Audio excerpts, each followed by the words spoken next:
My mill literally trashed the wedding cake my sister made by hand and replaced it with grocery store nonsense, then said we should thank her for saving the day, so we threw her out, but she started a harassment campaign against my whole family and cut my husband out of his inheritance. I, 29F, got married to Justin, 32M, 6 months ago. We had been together for 4 years before that. The wedding was supposed to be at his family's estate in Rosewood, about 2 hours from where we live now.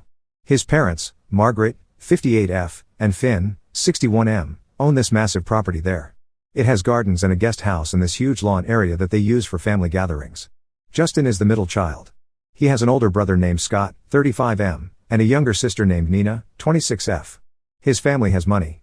Not like billionaire money, but the kind where they own businesses and have investment portfolios and talk about their financial advisors at dinner. My family is different. My parents are both teachers. My dad taught high school math for 30 years before he retired. My mom still teaches 2nd grade. We grew up comfortable but not wealthy. The wedding planning started about 8 months before the actual date. Justin and I wanted something small. Maybe 50 people max. We were going to use the estate lawn and keep everything simple. Margaret had other ideas from the start. She wanted a full catered dinner with a band and dancing and an open bar. She kept saying things about how it would look to their friends and business associates. Justin kept telling her no. We went back and forth on this for weeks until we finally agreed on 75 guests and a modest reception. My sister Adriana, 26F, is a pastry chef. She went to culinary school in Paris and works at a bakery downtown that does high-end custom cakes. When we got engaged, she immediately offered to make our wedding cake. She was so excited about it. She showed me sketches and flavor combinations. We decided on a 3-tier cake with raspberry filling and cream cheese frosting. The outside would have these delicate sugar flowers that Adriana makes by hand. Each flower takes about 20 minutes to make, and she was planning to make over 100 of them. Adriana started working on the cake components 3 weeks before the wedding. She made the sugar flowers in batches and stored them in special containers. She tested the cake recipe 4 times to make sure it would hold up in the summer heat. She even bought a new cake stand specifically for transporting it to Rosewood. About 2 months before the wedding, Margaret came over for dinner. We were at our apartment and Justin was showing her some photos from our venue walkthrough. Margaret asked about the cake. I told her Adriana was making it. I showed her the sketches on my phone. Margaret looked at them for a long time without saying anything. Then she asked what flavor it was. I told her raspberry and cream cheese. She made this face. Like she had just smelled something bad. She said Finn only eats vanilla cake. She said he has never liked fruit flavors in desserts. She said it would be rude to serve a cake at the wedding that the father of the groom would not eat. Justin told her there would be other desserts too. We were planning to have a small dessert table with cookies and brownies. Margaret said that was not the point. She said the wedding cake should be something everyone could enjoy. I did not say anything. I just sat there while Justin went back and forth with his mother. Finally, she left. Justin apologized to me about 20 times that night. He said his mother had always been particular about things but that she would calm down about the cake. She did not calm down. 2 weeks later, she called Justin at work. She said she had been thinking more about the cake situation. She suggested that maybe we could just get a simple sheet cake from the grocery store bakery. Vanilla with white frosting. She said it would be easier and less stressful than having Adriana make something so complicated. Justin told her absolutely not. He said Adriana had already started working on it and that we were not changing our plans. Margaret called me the next day. She tried a different approach with me. She said she was worried about Adriana feeling too much pressure. She said what if something went wrong with the cake and Adriana felt terrible about ruining our wedding day. She said a professional bakery would have insurance and backup plans. I told her Adriana was a professional. Margaret said she meant a real bakery, not just someone who works at one. I got off the phone pretty quickly after that. The week before the wedding, Margaret showed up at our apartment unannounced. Justin was not home. She had a printed photo of a grocery store sheet cake. She put it on our kitchen counter and said she just wanted us to consider it one more time. She said she had already talked to the bakery and they could make one with our names on it for under $50. She said we could use the money we saved to put toward our honeymoon. I told her the cake was not up for discussion anymore. I told her Adriana had been working on it for weeks and that we were grateful for her effort. Margaret said I was being stubborn. She said I was putting my pride ahead of what was best for the wedding. She said Finn was going to be so disappointed when he could not eat the cake. I asked her to leave. She stood in my kitchen for another 5 minutes trying to convince me. Finally she left. I called Justin right after. He called his mother and told her that if she brought up the cake one more time, she was not going to be involved in any other wedding decisions. She did not bring it up again. At least not to us. The wedding was on a Saturday in June. We got to the estate on Friday afternoon to help set up. Adriana arrived Friday evening with the cake already assembled in the back of her car. She had a special cooling system set up to keep it at the right temperature during the drive. We put the cake in the estate's main house in this big butler's pantry off the kitchen. It was cool and dark in there. The cake looked perfect. The sugar flowers caught the light and looked almost real. Saturday morning was busy. There were people setting up chairs and the catering staff arrived early to start prepping food. I was getting ready upstairs with my mom and my bridesmaids. Adriana was supposed to move the cake out to the reception tent around 2 in the afternoon. The wedding was at 4. Around 1:30, Adriana came upstairs. She was white in the face. She could barely get the words out. She said the cake was gone. I thought she was joking at first. She said she had gone to the butler's pantry to start moving the cake and it was not there. The cake stand was there but the cake was gone. I went downstairs with her. The pantry was empty except for the stand. We checked the kitchen. We checked the other rooms. Nothing. Then one of the catering staff said she had seen Margaret in the butler's pantry that morning around 9. She said Margaret had been in there for a while and then she had seen her putting something in her car. We found Margaret in the guest house getting ready. I asked her where the cake was. She said she had taken care of it. She said she had thrown it away early that morning. She said she had gone to the grocery store at 7 and bought a replacement. She pointed to a white box on the guest house counter. Inside the box was a half-sheet cake with white frosting. It had our names written on it in blue gel icing. The letters were crooked. There was a plastic bride and groom topper stuck in the middle. Margaret said she had saved us from an embarrassing situation. She said the cake Adriana made looked homemade and that her friends would have talked about it. Adriana started crying. My mom came in and saw what was happening. She asked Margaret what she had done with the original cake. Margaret said she had put it in the outside trash bin that morning. The trash had been collected an hour ago. I left the guest house. I could not be in that room anymore. Justin found me outside. Someone had told him what happened. He went to the guest house. I could hear him yelling at his mother from outside. I had never heard him yell like that before. He told her she had crossed a line. He told her she had deliberately destroyed something that took weeks to make. He told her she needed to leave the property. Margaret came out of the guest house 15 minutes later. Finn was with her. She was crying and saying Justin had humiliated her in front of the staff. Finn said we were overreacting. He said it was just a cake and that we should all calm down before the ceremony. Justin told them both to leave. Finn said they had paid for half the wedding and they were not going anywhere. Justin said he would pay them back every cent but they needed to leave now. They left. They got in their car and drove away. Finn's brother and his wife were already at the estate. They asked what happened. The story spread through the family pretty quickly. Half the guests had not arrived yet. We delayed the ceremony by 30 minutes while we tried to figure out what to do. We ended up getting married with the grocery store cake. Adriana was too upset to be in the wedding party. She left before the ceremony. My mom stayed but she barely spoke to anyone. The reception was tense. People kept asking where Margaret and Finn were.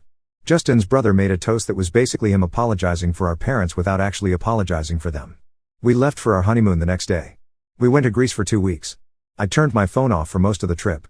When I turned it back on, I had 43 missed calls from Margaret and about 30 text messages. Most of them said we owed her an apology. Some of them said she was heartbroken that we had kicked her out of her own son's wedding. A few of them blamed Adriana for making an inappropriate cake. Justin had even more messages. His dad had sent him a long email about respect and family loyalty. His sister Nina had texted asking what really happened because Margaret was telling everyone that we had kicked her out over a small disagreement about decorations. We got back from Greece and tried to just move on. We sent thank you cards to everyone who came to the wedding. We did not send one to Margaret and Finn. We did not call them.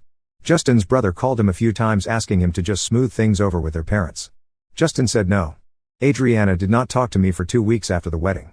When she finally called, she said she had quit her job. She said she could not stop thinking about all the work she had put into that cake and how it had just ended up in the trash. She said she did not want to make cakes anymore if people were just going to treat them like they were nothing. She ended up taking a few months off before she found a new job at a restaurant. We are okay now but she still will not talk about the wedding. Update 1. This is about 2 months after the original post. Justin and I were trying to settle into married life. We moved into a new apartment closer to his work. We were unpacking boxes and trying to establish some kind of normal routine. His mother had not stopped calling. She called from different numbers because Justin had blocked her main cell. She called his work line a few times until his assistant started screening all his calls. The messages were all the same. She said we had humiliated her. She said we had turned her son against her. She said she had only been trying to help with the cake situation. She said Adriana should be thanking her for saving us from serving an amateur cake at our wedding. Some messages she would cry. Some messages she would yell. Justin would delete them without listening to the whole thing. Then she started calling my mom. I do not know how she got my mom's number. My mom called me one afternoon and said Margaret had texted her about 15 times that morning. The text said my mom had raised a daughter who did not understand family values. They said my mom should have taught me to be more respectful of my elders. They said the cake situation could have been avoided if my mom had not encouraged Adriana to overstep. My mom blocked her number.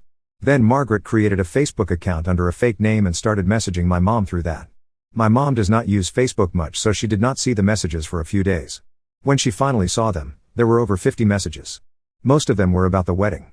Some of them were about how my family was lower class and that I had married up and should be more grateful. Justin called his mother after my mom told us about the Facebook messages. He told her to stop contacting anyone in my family. Margaret said she would stop when we apologized to her publicly. She said we needed to call all the wedding guests and tell them we had made a mistake by kicking her out.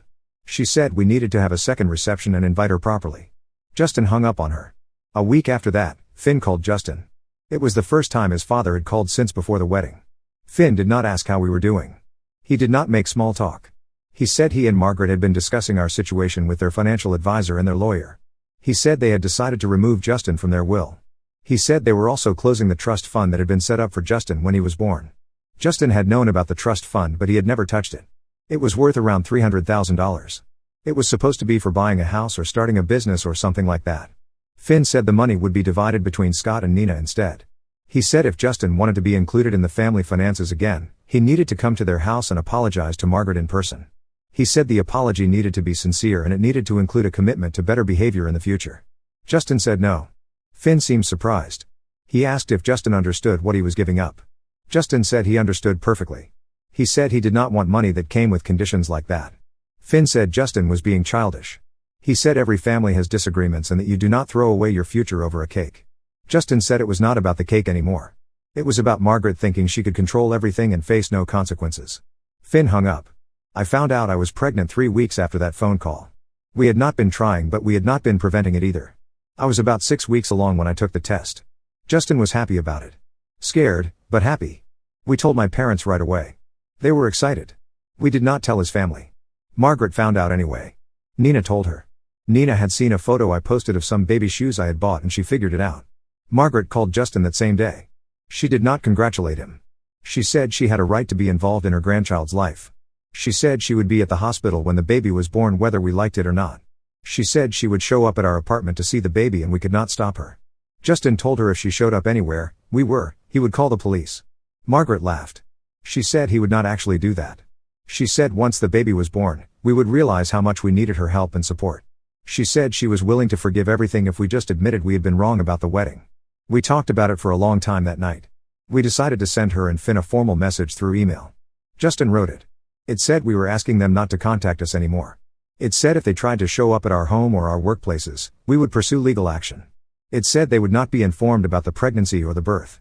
It said we would reach out if and when we were ready to have a relationship with them again. We copied Scott and Nina on the email so there would be no confusion later. Margaret responded within 10 minutes. She said we were keeping her grandchild from her and that was abuse. She said she would hire a lawyer and fight for grandparent rights. She said we were going to regret this.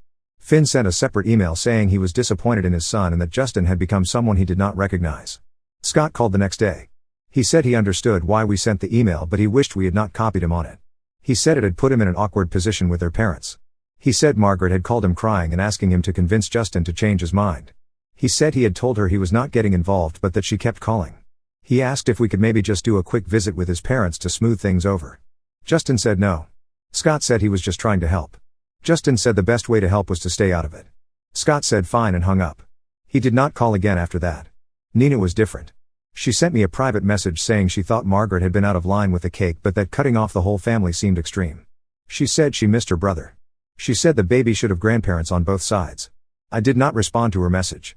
A few days later, she sent another one saying she had to choose between staying close with us or staying close with their parents and that she was choosing their parents because they needed her more. She said she hoped we understood.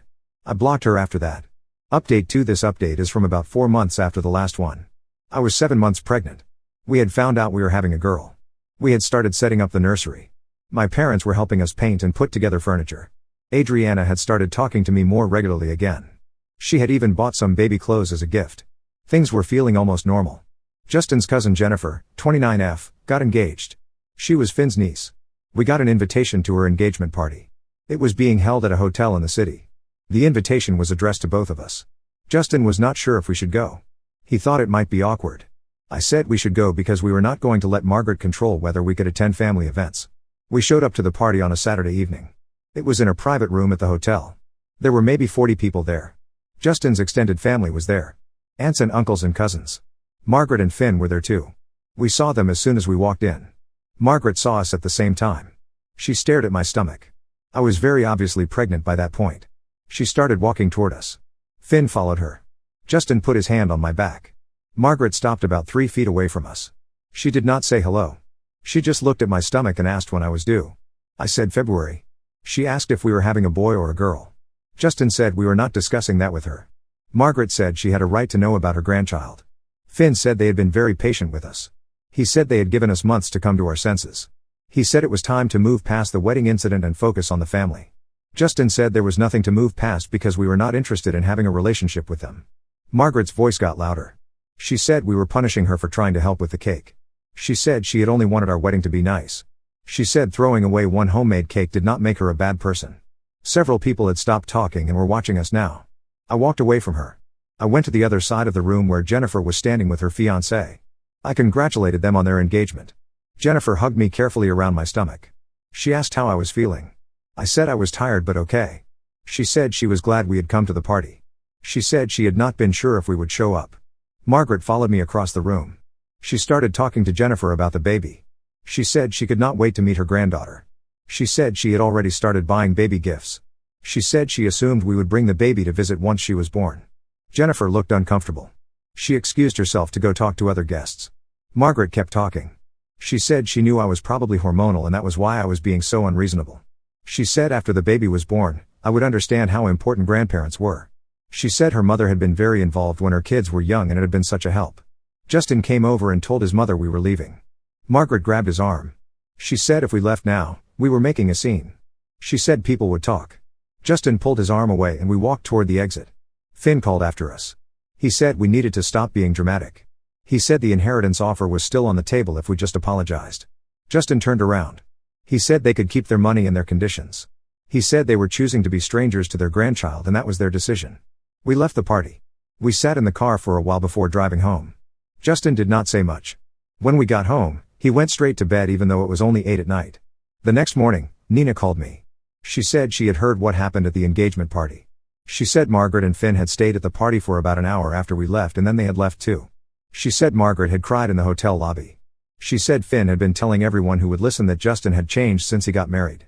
Nina said she wanted to give us some information. She said about 2 weeks ago, Margaret and Finn had gone to see a lawyer about grandparent rights.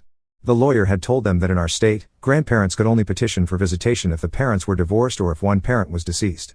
Since neither of those things applied to us, they had no legal case. Nina said Margaret had been furious about this. She said Margaret had insisted there must be some way to force us to let her see the baby. Nina also said that Margaret had been calling Scott's wife and asking her to convince Scott to stop talking to us. Scott's wife had apparently told Margaret that she was not going to do that. Nina said there was now tension between Scott and their parents because Scott had refused to cut us off. Nina said she was telling me all this because she thought we should know what was happening. She said she was still not taking sides but she thought we deserved to be aware. I thanked her for the information. She said she hoped things would get better eventually. I did not say anything to that. We hung up. 2 weeks after the engagement party, we got a letter in the mail from Finn and Margaret. It was typed and formal. It said they had reconsidered their position on Justin's inheritance. It said they were not going to remove him from the will after all. It said they hoped this gesture would show that they were willing to work toward reconciliation. The letter did not include an apology. It did not acknowledge anything they had done wrong. It just said they were willing to put the past behind them if we were willing to do the same. There was a phone number at the bottom for us to call to discuss next steps. Justin read the letter twice. Then he put it in a drawer and said he was not calling them. I asked him if he wanted to think about it more. He said no. He said the only reason they were doing this was because they wanted access to the baby. He said it had nothing to do with actually wanting a relationship with us. Update 3 Final update. The baby was born in February. We named her Claire. She was healthy. My parents were at the hospital with us. Adriana came by the day after she was born. We did not tell Justin's parents. We did not send them any photos. We did not call them. Scott found out through Nina. Nina found out because one of my cousins posted about it on Facebook and Nina saw it. Scott called Justin 3 days after Claire was born. He said congratulations. He said he would like to meet her when we were ready. He said he understood if we needed time. Justin said he would think about it. Margaret found out the same way Nina did. She called Justin's phone over and over for 2 days straight. He did not answer. She left voicemails saying she had a right to see her granddaughter. She left one voicemail that was just her crying. She left another one where she said she was going to show up at our apartment and we could not stop her. She did not show up. Finn sent an email instead. It was short. It said they were deeply hurt that we had not informed them about Claire's birth. It said they were her grandparents and we were denying them a basic relationship. It said family was supposed to be more important than grudges. Justin responded to the email. He said the relationship had ended when Margaret destroyed Adriana's cake and showed no remorse. He said the relationship had stayed ended when they tried to use money and threats to control us. He said they had made their choices and now they had to live with them. He said we would not be responding to any more messages from them. We blocked their numbers again. We blocked them on all social media. We told our families that if Margaret and Finn showed up anywhere, we would leave immediately. My parents said they understood. Scott said he supported our decision even though it made family gatherings complicated. Nina stopped responding to my messages after that. Margaret tried one more time about a month after Claire was born. She sent a package to our apartment. Inside was a baby blanket she had knitted and a card. The card said she loved Claire even though she had never met her. It said she was praying we would change our minds. It said she would wait as long as it took. Justin donated the blanket to a women's shelter. We did not respond to the card. Claire is 4 months old now. We have not had any contact with Margaret or Finn since the package arrived. Scott visits sometimes. He has met Claire a few times. He does not talk about his parents when he is here. Nina has not visited. She sent one text saying she wished things were different but she understood why we made the choices we made. Justin's cousin Jennifer got married last month. We were invited to the wedding. We decided not to go because we knew Margaret and Finn would be there. Jennifer said she understood. She sent us a nice message saying she hoped we were doing well and that she would love to meet Claire sometime outside of family events. My parents watch Claire 2 days a week while Justin and I work. Adriana comes over for dinner most Sundays. She has started baking again. She made Claire a small smash cake for her 4-month milestone even though that is not really a thing people celebrate. The cake had cream cheese frosting.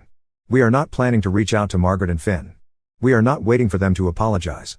We have just moved on. Justin seems okay with this. He does not talk about his parents much anymore.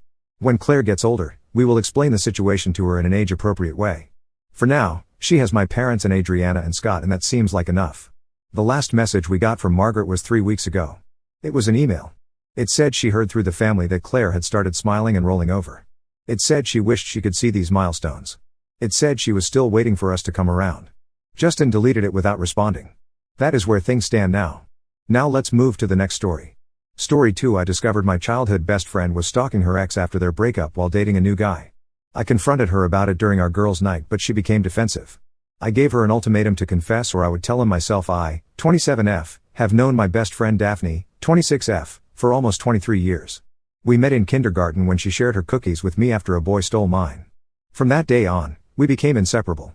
Through elementary school, high school, college, and now adulthood, we've been through everything together. The camping trips, the failed driving tests, the proms, the funerals, the graduations, the birthdays, the breakups, all of it. Daphne knows all my secrets, and I thought I knew all of hers until last week. About 2 years ago, during our final year of college, Daphne met Jason, 27M. It wasn't love at first sight, quite the opposite. They met at a study group for their statistics class, and Daphne came home complaining about the know-it-all guy who kept correcting the TA. 2 weeks later, that same guy asked her for coffee to apologize for his behavior, and something clicked. Within a month, they were officially dating. As time went on, I got to know Jason pretty well. He'd come over for our movie nights, help us move furniture, and even fixed my car once when it broke down outside the grocery store at 10 p.m. Jason wasn't perfect, he could be stubborn and had a weird thing about always having to drive when they went places, but overall, he treated Daphne well. He remembered the little things, like bringing her favorite snacks when she studied late, and he always made sure to include me in their plans when appropriate. I never felt like a third wheel with them. For almost 2 years, Daphne and Jason seemed solid. They talked about moving in together after graduation, and Jason even mentioned looking at rings. Then, about 14 months ago, Daphne ended things with him. When she came to my apartment that night, her eyes were puffy and red. She didn't cry much, that's not really her style, but I could tell she had been. She explained that she and Jason wanted different futures. He wanted a big family, at least 3 kids, while Daphne has always been clear about not wanting children. They also had very different ideas about sex and intimacy, with Jason wanting a much more physical relationship than Daphne was comfortable with. They had tried to compromise, but some differences just can't be worked around. Daphne didn't make the decision lightly. She showed me a pros and cons list she'd made, pages of journal entries, and even the notes from a couple of sessions with the free counselor at our university. She knew they weren't compatible long-term, and she believed ending things sooner would hurt less than waiting until they were more entangled. The breakup hit Daphne hard, even though she initiated it. For weeks, She barely left her apartment except for work and essential errands. She turned down invitations, canceled plans at the last minute, and spent hours staring at her phone. I'd stop by with takeout or groceries, and sometimes we'd just sit in silence while she stared at the TV. I didn't push her to talk. When my college boyfriend cheated on me 3 years ago, Daphne gave me the same space and support, so I tried to return the favor. Gradually, Daphne started to seem more like herself. She joined a local book club, started volunteering at an animal shelter on weekends, and even laughed again, not the forced laugh she'd been using, but her real laugh, the one that makes her snort when something is really funny. About 2 months ago, she mentioned meeting someone at her rock climbing gym, Daniel, 29M. I've never seen a relationship develop so quickly. Within weeks, they were spending almost every day together.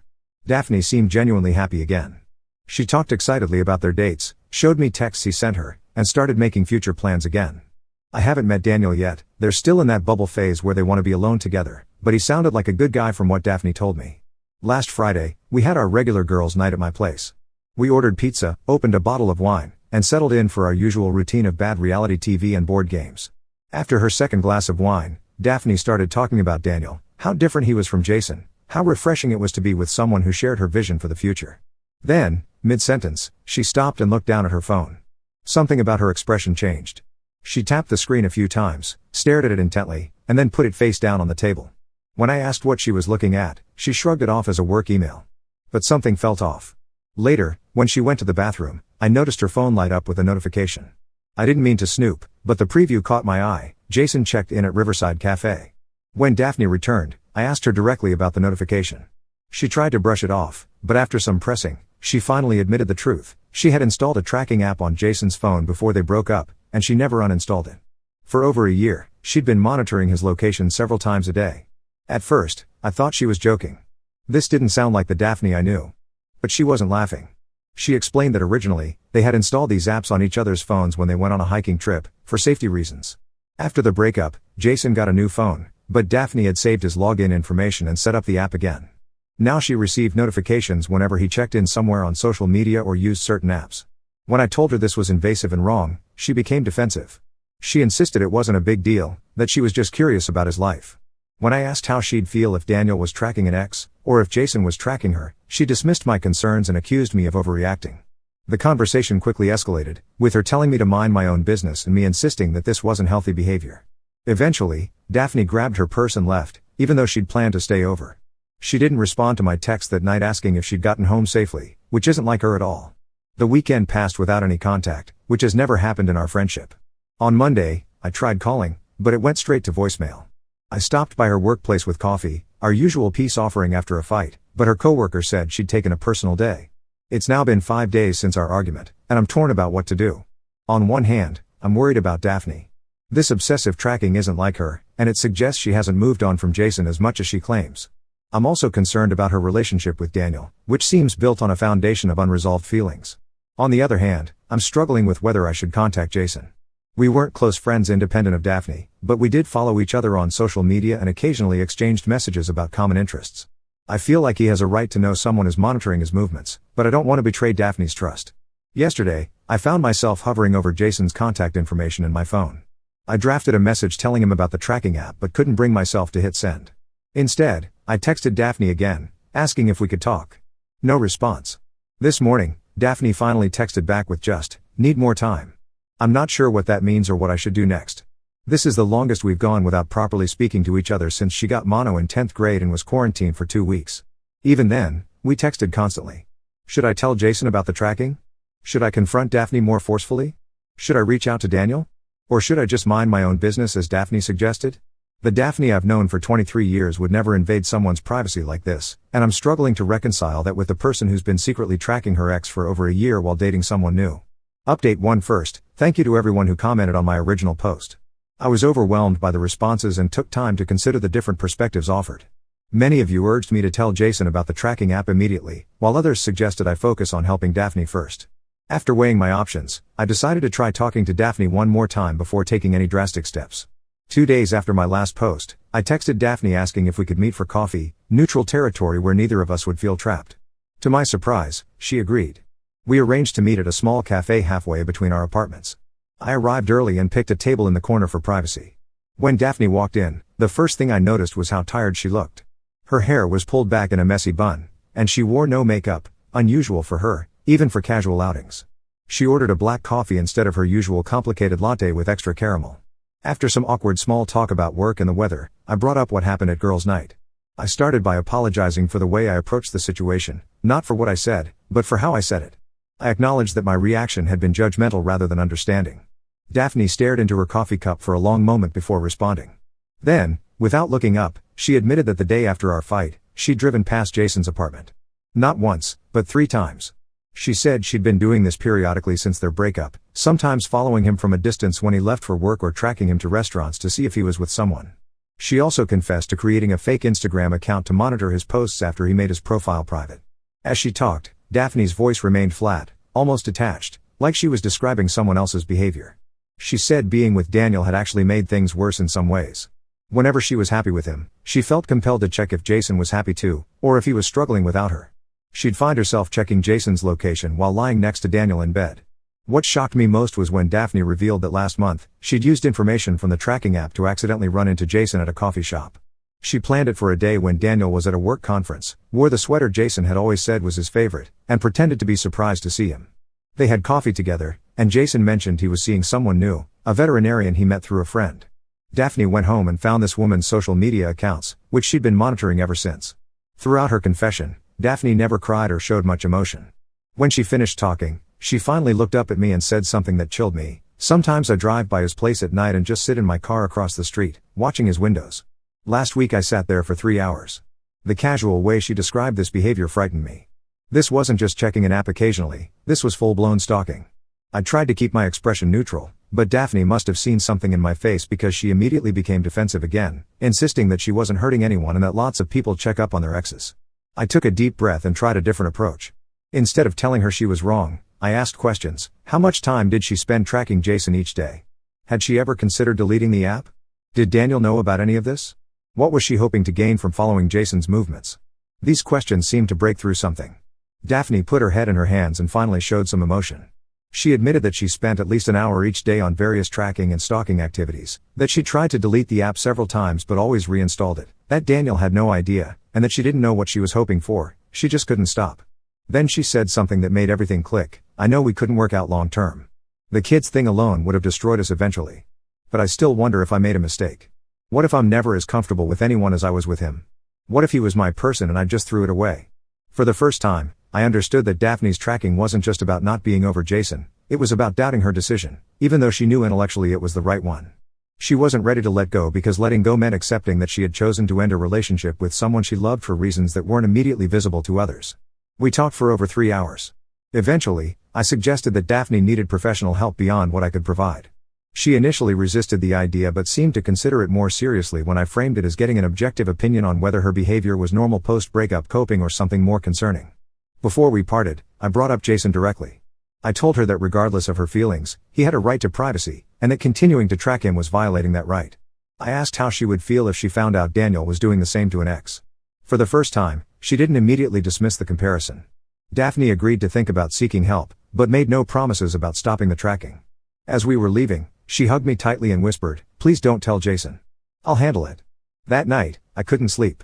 I kept thinking about Jason, unaware that his every movement was being monitored.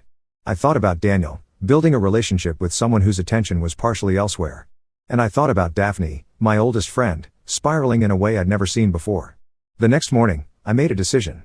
I called a mutual friend who works in mental health and described the situation without using names. She confirmed what I suspected. Daphne's behavior had crossed from normal post-breakup curiosity into concerning territory that could potentially escalate. She recommended I encourage Daphne to seek help, but also emphasized that Jason had a right to know about the violation of his privacy. After considering all angles, I sent Daphne a text, "I love you, but if you don't tell Jason about the tracking by Friday, I will. This isn't a threat, it's about doing what's right. I'm here to support you through this, but he needs to know so he can protect himself." Daphne didn't respond for hours. When she finally did, her message was brief, "I'll do it. Give me until Saturday." I didn't hear from her for the next 2 days.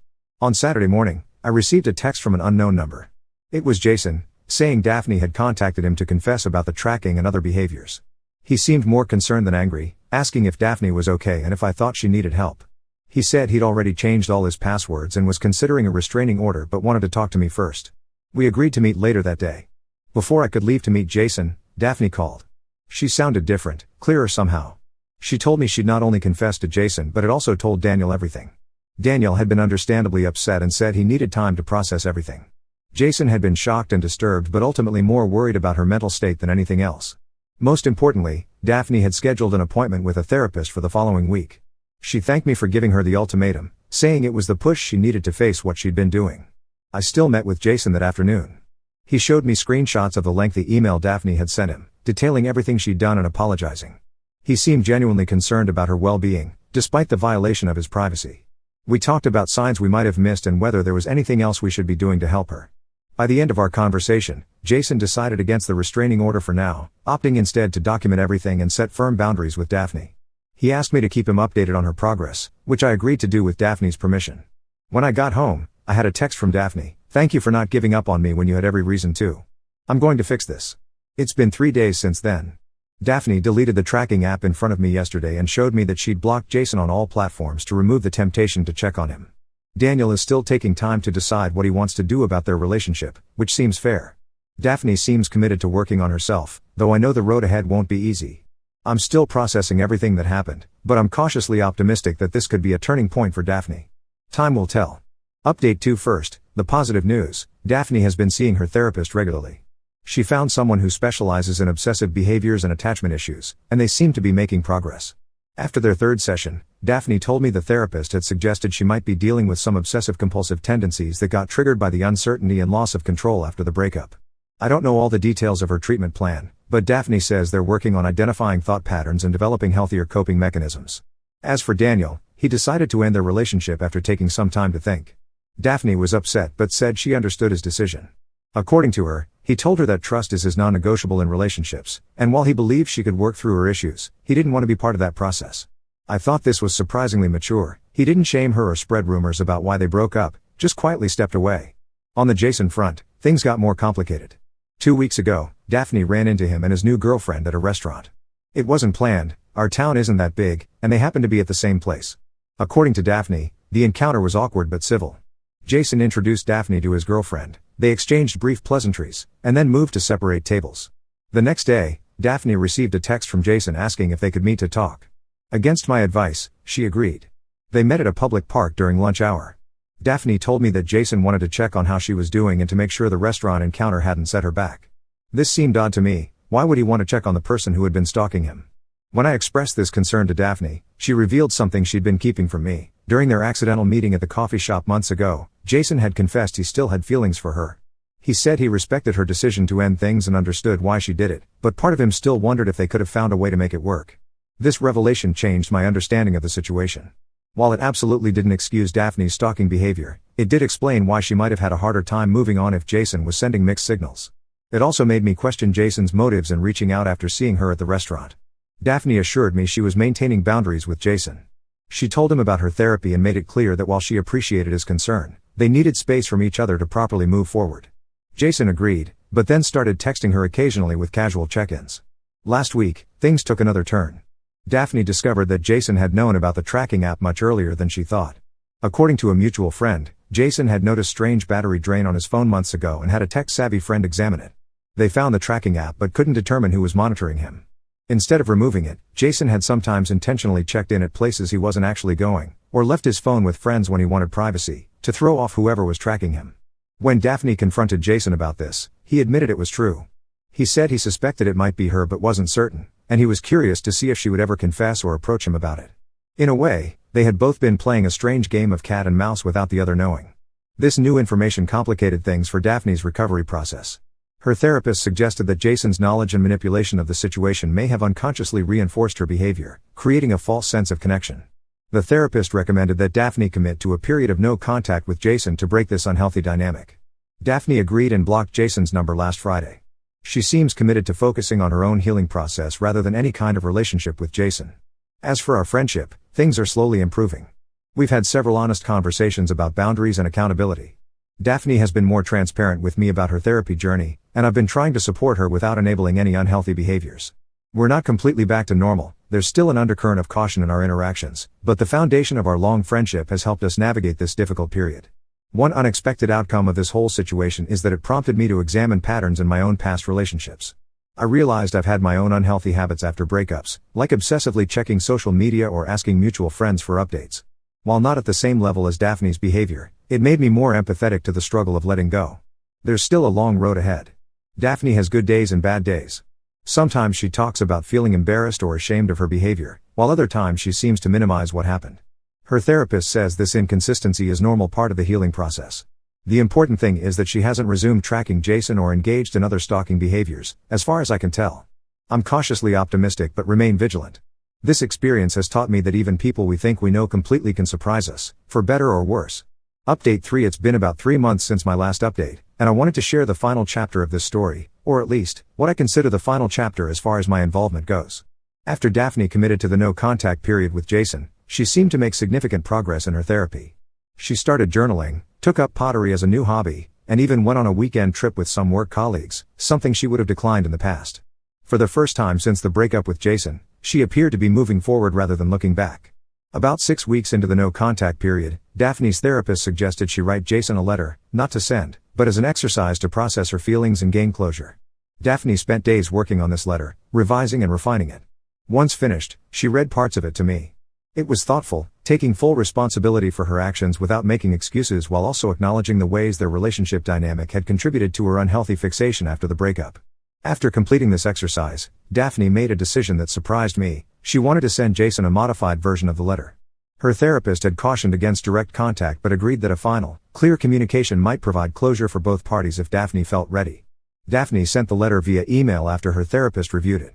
In it, she apologized again for violating his privacy, explained that she was working on her issues in therapy, and stated that she wouldn't be contacting him again. She also asked him not to respond or reach out to her, as she needed to move forward independently. Jason respected her request and didn't reply. 2 weeks passed without incident. Then, while having lunch at a cafe near my office, I ran into Jason's girlfriend, Claire. We recognized each other from photos but had never formally met. After an awkward moment, she asked if she could join me. Curious and a bit wary, I agreed. Claire revealed that Jason had shown her Daphne's final email and had told her the entire history between them, including the tracking app and their post-breakup interactions. Claire wasn't contacting me to complain about Daphne or cause drama. Instead, she wanted to thank me for helping address the situation and to let me know that she and Jason were moving forward. What she said next caught me off guard. Jason had also engaged in some concerning behavior after the breakup. He had created a fake social media account to keep tabs on Daphne and had deliberately frequented places he knew she might be. While not as invasive as installing tracking software, it showed that the unhealthy obsession hadn't been entirely one-sided. Claire explained that Jason had recently started therapy too, prompted partly by his realization about his own behavior and partly by Daphne's example of seeking help. She said Jason had asked her to tell me this if she ever ran into me, as he was respecting Daphne's request for no contact.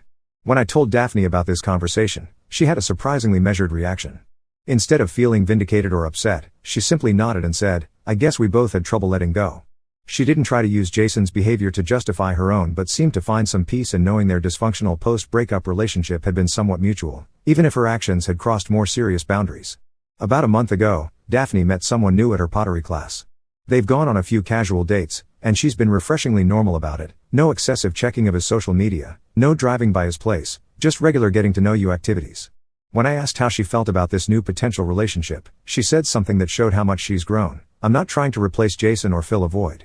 I'm just enjoying getting to know someone new without expectations." Last week, Daphne completed 6 months of therapy and is now transitioning to less frequent sessions.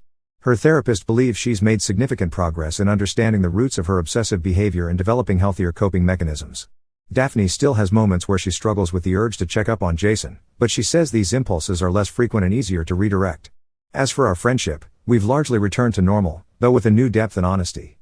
The experience forced us to have difficult conversations about boundaries, accountability, and support that might have otherwise taken years to surface. I've learned to be more direct when I see concerning behavior rather than trying to protect Daphne's feelings, and she's learned to be more receptive to feedback even when it's uncomfortable. Yesterday, we went hiking at a state park about an hour from town, something we used to do regularly before all this happened. On the trail, Daphne suddenly stopped and turned to me. For a moment, I thought something was wrong, but she simply said, "Thank you for not giving up on me when you had every reason to." Not many people would have stuck around through all that. I didn't know what to say, so I just hugged her. As we continued walking, I realized that while the past year and a half had been difficult, it had ultimately strengthened our friendship rather than destroyed it. We both made mistakes, learned hard lessons, and came out better for it on the other side. Jason and Daphne may never have truly healthy contact again, and it's probably for the best. Some relationships aren't meant to transition into friendship, especially when they've veered into unhealthy territory. But I believe both of them are on better paths now, dealing with their issues separately and moving forward with their lives. As for me, I've learned that true friendship sometimes means having the courage to confront difficult situations, even when it would be easier to look the other way.